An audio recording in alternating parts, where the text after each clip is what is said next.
Today, I want to review one of the most eccentric perfumes. It's so loud and so easily recognizable, an absolute beast of a perfume, Terroni. Why did it feel like I was presenting some American wrestling superstar? Terroni by Orto Parisi.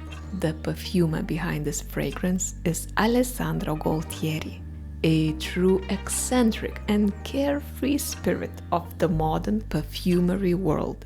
My name is Alessandro Gualtieri, and what do I do? I'm doing window decoration.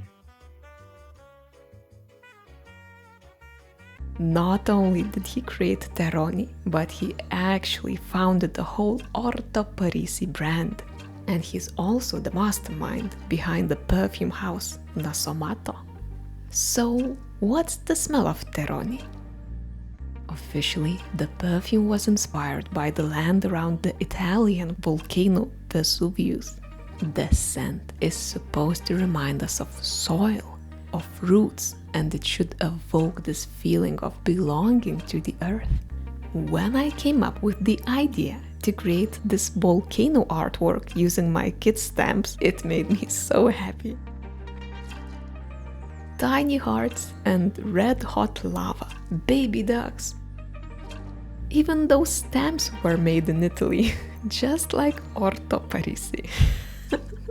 Everything's perfectly aligned. This whole review is going to be exactly like this, because I was truly inspired by that eccentric Alessandro Gualtieri vibe.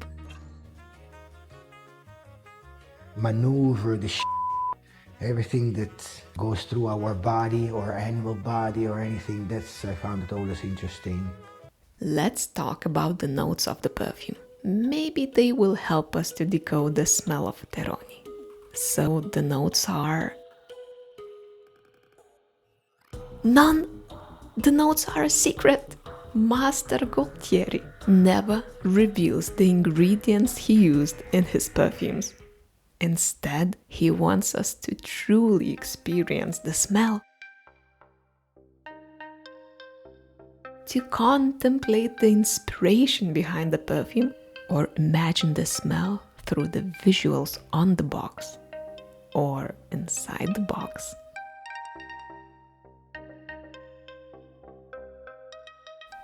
But I won't leave you in the dark. If I had to purely guess the notes, I'd say raspberry, oud, and a blasphemous amount of synthetic molecules that turn this perfume into a liquid beast, and some heavy smoke.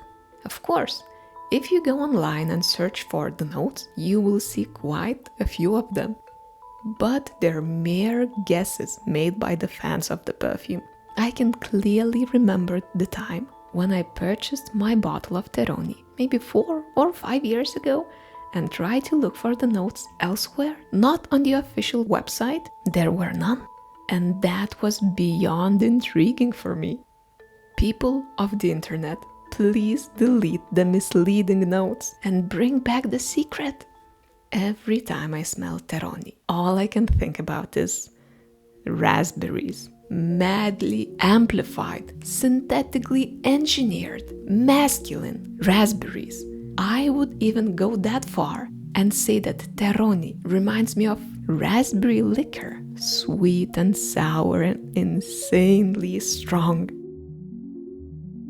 I mean, we would be rolling on the floor from one shot of this. I can also imagine a bar of dark, smoky, bitter-than-life chocolate with this raspberry liquor filling. Also, everything about Terroni has to be max-powered. If it's a raspberry liquor, it has to be marked with a lightning bolt. If it's a bar of chocolate, the filling has to be overflowing, exploding in your face when you bite it.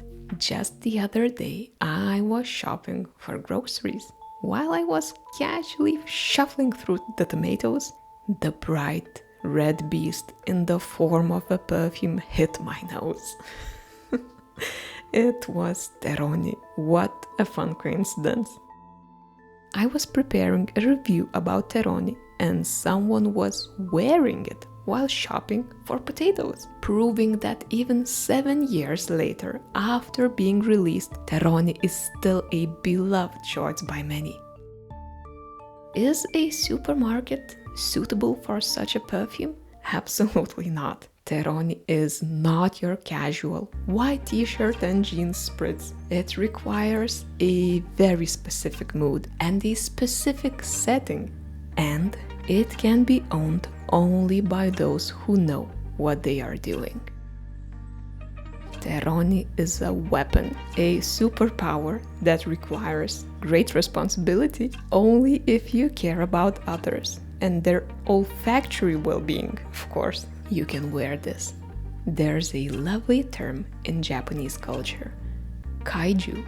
It has everything to do with giant. I mean, really colossal, enormous, gargantuan beasts who appear out of nowhere and start roaming around cities, destroying everything in their path.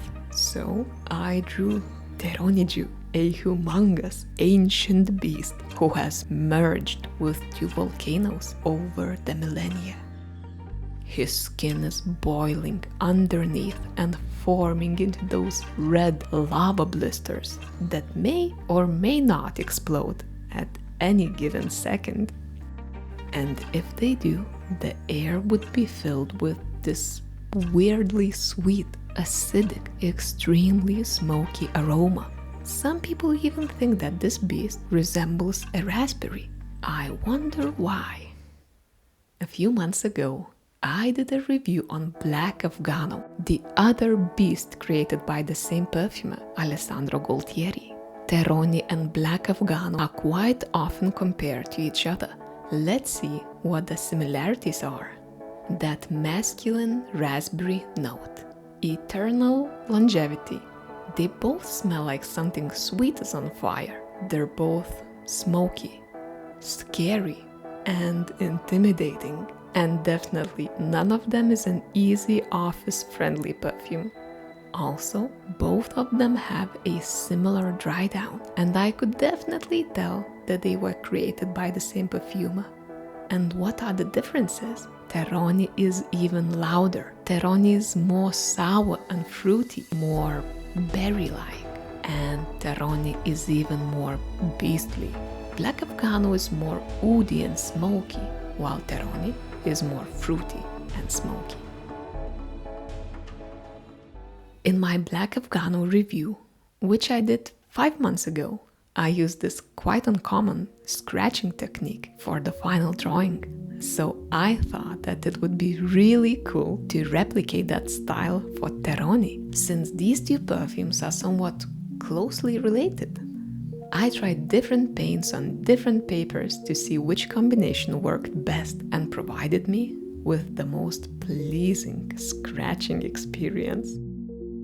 And the final answer is thick white paper colored with crayons and covered with black acrylic paint. You can try that. It's a really fun method.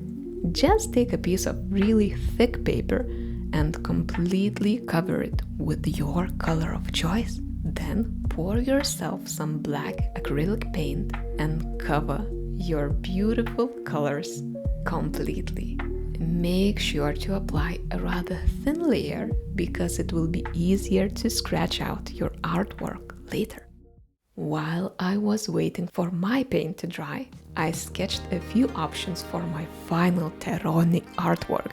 A giant raspberry mixing something inside the volcano, a giant raspberry seasoning the volcano, a giant raspberry tasting the volcano, or a giant raspberry boiling the devil. The same one who was in the Black Afgano video. But I decided to leave the poor fella out of this one and asked my Patreons for help. They voted unanimously for some volcano seasoning action. So let's begin. Speaking of Patreon, I want to thank my newest members, Adam and Chloe, for supporting this channel. And thank you, Adam, for your kindest support through PayPal. You could never imagine how much this means to me. As for Patreon, I have already uploaded 2 exclusive episodes. I'll leave all the links below in the video description, so if you're interested, check it out. So for my final artwork, I etched out a humongous raspberry that seems to be in charge of a volcano. This image just felt so fitting for Terroni. Sweet, fruity, playful, yet so dark and smoky and earthy and insanely powerful at the same time. No doubt, this perfume truly is about being dark, mischievous, and playful at the same time. Thank you so much for watching, and see you on the other review very soon. Bye!